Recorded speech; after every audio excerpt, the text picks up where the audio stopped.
Assalamualaikum warahmatullahi wabarakatuh. Halo, sahabat rumah belajar dimanapun berada. Salam hangat dari saya, Wati Yunita, guru pengajar matematika dari SMA Negeri 3 Jakarta. Pada kesempatan kali ini, saya ingin berbagi pengalaman tentang bagaimana saya mengajar jarak jauh atau yang biasa kita sebut dengan home learning selama masa COVID-19 ini terjadi. Kita semua tahu, pada kondisi saat ini, sesuai dengan anjuran pemerintah, bahwa kegiatan belajar mengajar yang biasanya kita laksanakan di sekolah, sekarang harus dilakukan di rumah saja. Awalnya, saya sempat bingung, bagaimana mengajar secara daring, mengajar di rumah secara daring, tetapi tetap dimengerti dan menyenangkan bagi siswa-siswi.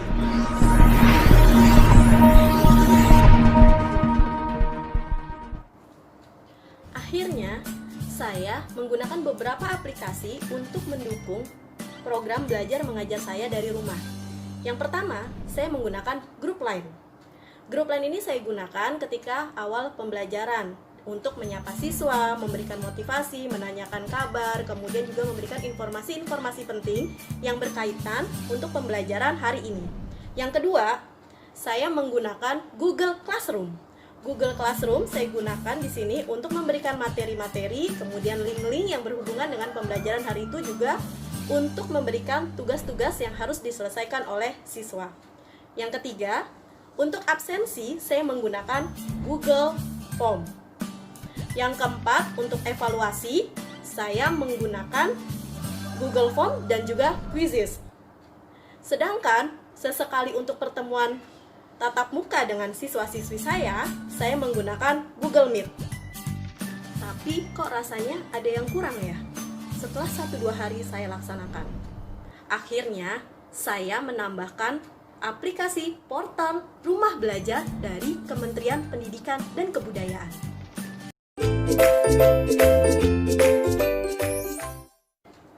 Nah, apa sih rumah belajar itu? Rumah belajar adalah aplikasi yang dibuat oleh Kementerian Pendidikan dan Kebudayaan yang merupakan aplikasi belajar online yang kekinian, berkualitas, dan yang lebih terpenting adalah gratis atau bebas berbayar. Bagaimana caranya kita bisa mengakses portal rumah belajar? Caranya adalah kita tinggal pergi ke browser, kemudian kita tinggal mengetik belajar.kemdikbud.go.id. Yuk kita lihat fitur utama apa saja pada rumah belajar. Yang pertama, sumber belajar. Di sini banyak materi belajar yang interaktif, sehingga siswa-siswi bisa mengeksplor materi belajar apa yang mereka butuhkan secara gratis, bisa berupa video, web, ataupun audio. Yang kedua, ada bank soal. Dari bank soal di rumah belajar ini, siswa-siswi dapat mengasah kemampuan dengan mengakses berbagai soal dari seluruh guru di Indonesia. Yang ketiga, ada kelas digital atau kelas maya. Di sini kita bisa mengikuti kelas secara online, sehingga tidak khawatir akan ada materi yang ketinggalan. Yang keempat, ada laboratorium maya. Di sini, siswa-siswi dapat melakukan simulasi percobaan sains tanpa harus ke laboratorium beneran. Di laboratorium maya bukan hanya simulasi praktikum seperti kimia, biologi, ataupun fisika.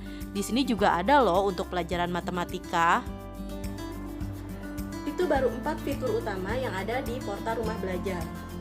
Masih banyak fitur-fitur menarik lainnya, seperti peta budaya, kemudian buku sekolah elektronik, ada juga wahana jelajah angkasa, kemudian modul digital, dan karya sastra dan bahasa, serta fitur-fitur menarik lainnya yang bisa kalian akses di sana. Sedangkan untuk model pembelajaran yang saya gunakan selama pembelajaran jarak jauh atau home learning, saya menggunakan model belajar Soleh. Nah, apa sih model pembelajaran Soleh? Model pembelajaran Soleh merupakan model pembelajaran mandiri yang dilakukan oleh siapapun yang berkeinginan untuk belajar dengan memanfaatkan internet dan perangkat pintar yang dimilikinya. Sintak model pembelajaran Soleh yang pertama adalah pertanyaan atau big question. Pada tahap ini, guru menyiapkan pertanyaan yang akan diberikan kepada siswa sesuai dengan materi yang akan diajarkan. Di sini saya memberikan pertanyaan melalui Google Classroom. 2. Investigasi. Pada tahap ini, para siswa nantinya akan mencari jawaban atas pertanyaan-pertanyaan yang telah diberikan. Bisa melalui video, buku elektronik, ataupun web yang bisa diakses melalui portal Rumah Belajar. Ketiga, review atau mengulas. Di sini akan dibahas mengenai jawaban-jawaban atas soal-soal yang telah diberikan, apakah benar atau perlu diperbaiki. Bagi saya, rumah belajar sangat membantu dalam pembelajaran jarak jauh di masa ini. Fitur yang mudah dipahami serta akses materi pembelajaran yang lengkap sangat memudahkan siswa dalam mengikuti pembelajaran. Selain itu, siswa seperti saya dapat mengaksesnya dengan cepat dan efektif, baik dari laptop maupun dari handphone. Tidak perlu bingung lagi untuk mengakses pembelajaran yang gratis. Tentu saja di Rumah Belajar, yaitu aplikasi yang inovatif dan sangat bermanfaat. Fiturnya lengkap, kontennya juga berkualitas dan kekinian. Pastinya sangat mudah dan cocok digunakan untuk kegiatan belajar mengajar, dari jenjang yang rendah sampai jenjang yang tinggi. Semenjak ada portal Rumah Belajar, saya bisa belajar di mana saja, kapan saja, dan dengan siapa saja. Jadi, mari kita manfaatkan portal Rumah Belajar. Yuk, belajar asik bersama Rumah Belajar. Belajar di mana saja, kapan saja, dan dengan siapa saja.